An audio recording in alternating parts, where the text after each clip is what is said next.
Good morning. Good morning. Oh, good morning. So, what do we have to do? What do we need to do? We have a job to do, not something to think about to do. Doing. Mindful meditation is mind over matter, one's responsibility. Deciding what they are, for they are always changing.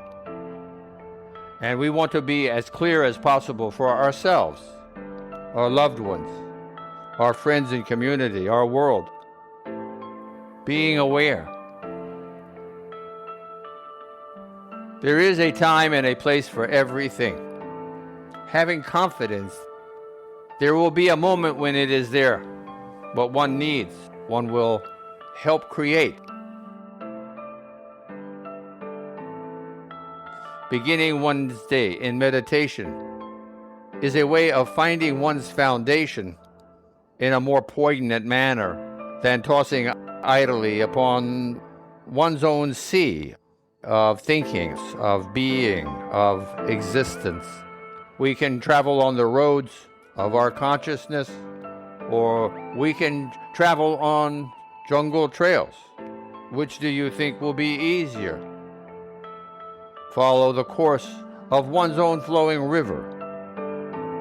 You'll make better time. Be more organized.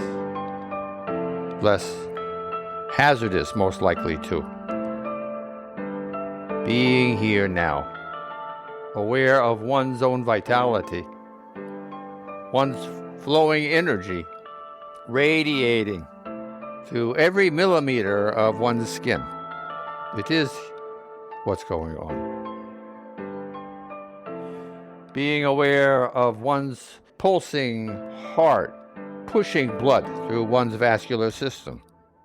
Being aware of how this warmth is being transferred from your bloodstream into your cells, into your epidermis, your dermis, your muscles and fats and such. Being aware.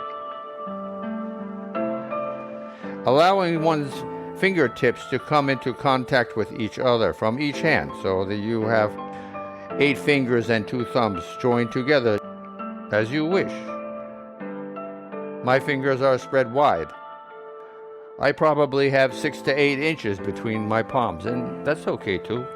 Or together, pressing gently. Or whatever you like to do to remember and become more familiar with one's bodily awareness, the warmth of 2 surfaces touching, the pulse, beneath the textures of the skin. Being here.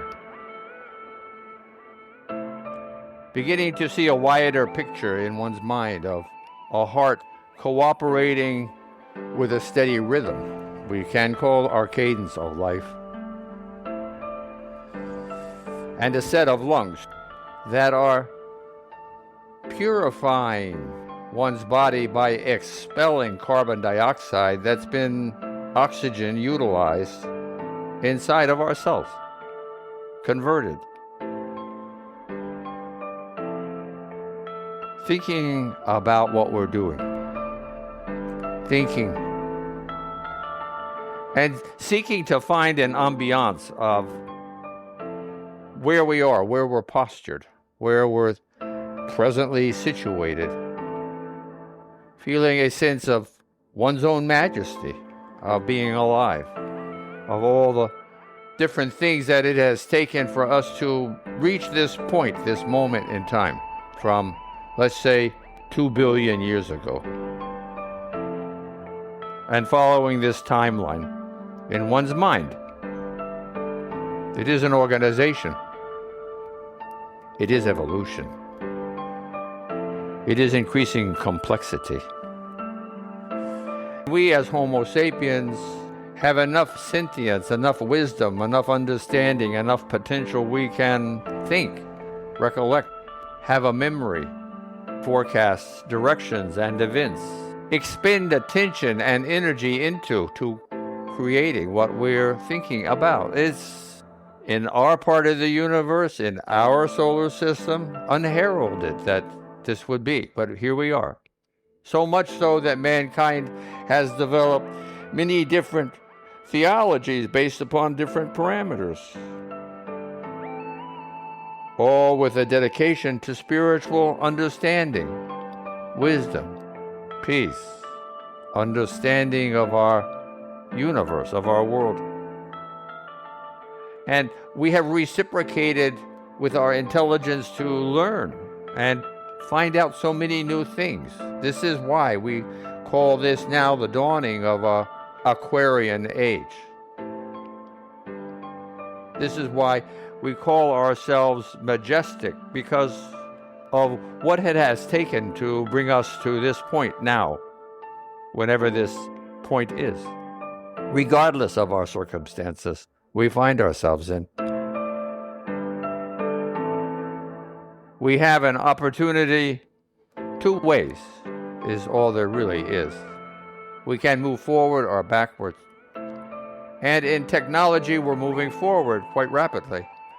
And in spirituality, we need to have a little bit of a boost, a little bit of wisdom and education, understanding and compassion, kindness, niceness, generated by our kind, by Homo sapiens, to reach a plateau, a new level of existence, one where war is diminished, famine, disease, where we conscientiously consider our planet as our home more than a village or a particular spot.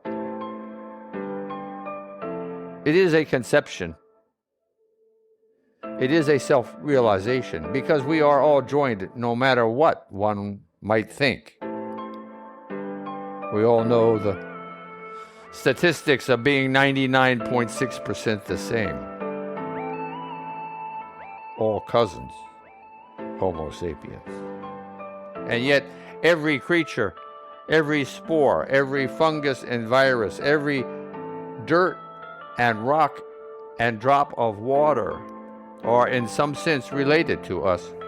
Foundations, building block, for which we, as the preeminent species, so we think, have a responsibility or stewardship toward maintaining a harmony, status quo, and sense of planetary grace. This is our responsibility. It has come with technology. It's a new one. We need be mature enough to not only grasp this responsibility, but to do a good job with it. This is what we're aiming towards and talking about. This is mindful meditation's goal in part. This is personal goals for Homo sapiens, self-improvement. How? Virtue is the only way. Otherwise, it is self-depreciation, not self-improvement. And we must be careful. There is much to our society, cultures, traditions, which leave an update to be desired. Our greater understanding to lend new meaning to long-held views, which in we can find a better understanding of where we're at and what we should be doing. What role should we be pursuing as cultures, as civilizations, as traditions, to further enhance our being? It's all going to come back to this same stewardship or responsibility we have if we want to move ahead. And I think everyone does. Being here now, bundles of miracles humbled before all we can conceive. Thankful to be able to conceive. The music is continuing for another minute. Shout out to oneself and say, I am here now, a bundle of miracles. I am humbled before all species, all things, in the magnificence of the immensity of creation. Thankful for having been allowed to have a part.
Namaste.